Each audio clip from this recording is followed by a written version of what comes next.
ചെളി വാരി എറിയരുത്, ചെളി വാരി പരസ്പരം എറിയരുത് എന്ന് പ്രായമുള്ളവർ വീട്ടിൽ തമ്മിൽ വഴക്കിടുന്ന കുട്ടികളോട് പറഞ്ഞു കൊടുക്കാറുണ്ട്. കാരണം എന്താണെന്നറിയോ? ചെളി വാരി എറിയുന്നവർ ഓരോരുത്തരും മനസ്സിലാക്കേണ്ടത്, ഈ ചെളി വാരുമ്പോൾ ആദ്യം വാരുവാനായിട്ട് എറിയുന്നവൻ്റെ കയ്യിൽ തന്നെയാണ് ഈ ചെളി പുരളുന്നത് എന്നതാണ് സത്യം. കഥയിലേക്ക് പോകാമല്ലേ? ഒരപ്പന് 3 ആൺമക്കളുണ്ടായിരുന്നു. ഒരുപാട് സ്വത്തുവകകളും സമ്പാദ്യങ്ങളും ഒക്കെയുണ്ട്. ഇവരെല്ലാം ജോലി കാര്യങ്ങളിൽ മിടുക്കന്മാരാണ്. പക്ഷെ ഒരു കുഴപ്പമുണ്ട്, ഇവർ 3 പേരും തമ്മിൽ എപ്പോഴും വഴക്കാണ്.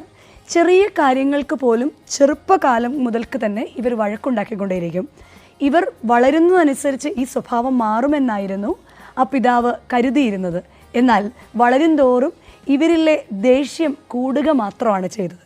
എന്തിനും ഏതിനും പൊട്ടിത്തെറിക്കുകയും അങ്ങോട്ടും ഇങ്ങോട്ടും കുറ്റപ്പെടുത്തുകയും ചെയ്യുന്ന ഇവരുടെ സ്വഭാവത്തിൽ ഈ പിതാവിന് വലിയ സങ്കടമുണ്ടായിരുന്നു. ഈ അപ്പന് പ്രായമായി കഴിഞ്ഞപ്പോൾ ഇവരെ എങ്ങനെയൊന്ന് നേരെയാക്കാമെന്ന് ഒരുപാട് ചിന്തിച്ചിട്ടും ഒരുപാട് കാര്യങ്ങൾ ചെയ്തിട്ടും ഒന്നും അങ്ങോട്ട് കാര്യങ്ങൾ ഇവരുടെ സ്വഭാവത്തിലൊരു മാറ്റം ഉണ്ടാവുന്നില്ല. ഒരിക്കൽ അപ്പൻ ഈ 3 മക്കളെയും വിളിച്ചിട്ട് പറഞ്ഞു, ഞാൻ നിങ്ങൾക്ക് ഒരു ടാസ്ക് തരികയാണ്. ഇതിൽ വിജയിക്കുന്നവനാണ് ഏറ്റവും കൂടുതൽ സ്വത്ത് ഞാൻ തരാൻ ആഗ്രഹിക്കുന്നത്. മക്കൾ 3 പേരും എന്താണെന്ന് ആ കർഷകനായ അപ്പനോട് ചോദിച്ചു. അപ്പൻ മറുപടിയായി പറഞ്ഞു, ഇതാ 3 കെട്ട് വിറക്, എത്രയും വേഗം ഇത് മുറിച്ച് കൊണ്ടുവരുന്ന ആൾക്കാണ് ഏറ്റവും കൂടുതൽ സ്വത്ത് ഞാൻ തരുന്നത്. അവർക്കത് വളരെ നിസ്സാരമായിട്ട് തോന്നി. അവർ 3 പേരും അവർക്ക് കിട്ടിയ 3 കെട്ട് വിറകുമായിട്ട് പോയി. അവരെല്ലാവരും ഓരോ കെട്ട് പെട്ടെന്ന് ഓടിച്ചു. തിരിച്ച് വലിയൊരു ശബ്ദം കേട്ടാണ് അപ്പൻ വാതിക്കൽ വന്ന് നോക്കിയത്. കാരണം മുറ്റത്ത് കിടന്ന് 3 പേരും കൂടെ വഴക്കാണ്. നീയല്ല ഞാനാണ് ഇത് ആദ്യം ഓടിച്ചത്, നീയല്ല ഞാനാണെന്ന് മൂന്നാമൻ പറയുന്നു, ഒന്നാമൻ രണ്ടാമനോട് പറയുന്നു. വലിയ ബഹളം.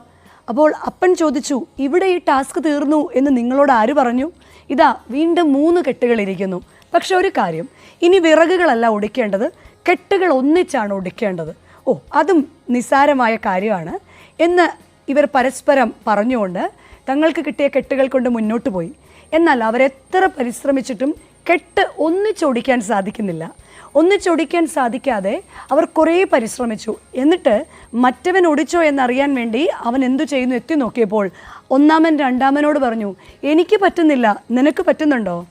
അപ്പോൾ രണ്ടാമൻ പറഞ്ഞു, ഇല്ല, വാ നമുക്ക് മൂന്നാമനെ നോക്കാം. അയാൾ പറഞ്ഞു, എനിക്ക് പറ്റുന്നില്ല, നിങ്ങൾക്ക് പറ്റുന്നുണ്ടോ? അയാളും പറഞ്ഞു, ഇല്ല, ഞങ്ങൾക്ക് പറ്റുന്നില്ല. അങ്ങനെ പരസ്പരം അവർ ധാരണയിലെത്തി അപ്പൻ്റെ അടുക്കലേക്ക് ചെന്നു. വളരെ ശാന്തമായിട്ട് തല കുനിച്ച് നിന്നിട്ട് അവർ പറഞ്ഞു, അപ്പാ, ഞങ്ങൾക്ക് പറ്റുന്നില്ല, അതെങ്ങനെയാ ഒരു കെട്ട് ഒന്നിച്ചൊടിക്കുക?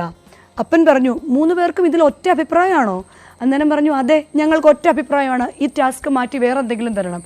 അപ്പൻ പറഞ്ഞു, മഹാഭാഗ്യം, ഈ കാര്യത്തിലെങ്കിലും നിങ്ങൾ ഒന്നിച്ച് നിന്നല്ലോ. പ്രിയപ്പെട്ട മക്കളെ, നിങ്ങൾ മനസ്സിലാക്കേണ്ട കാര്യമുണ്ട്. നിങ്ങൾ ഒറ്റയ്ക്ക് നിന്ന് കഴിഞ്ഞാൽ ഒടിക്കാൻ എളുപ്പമാണ്.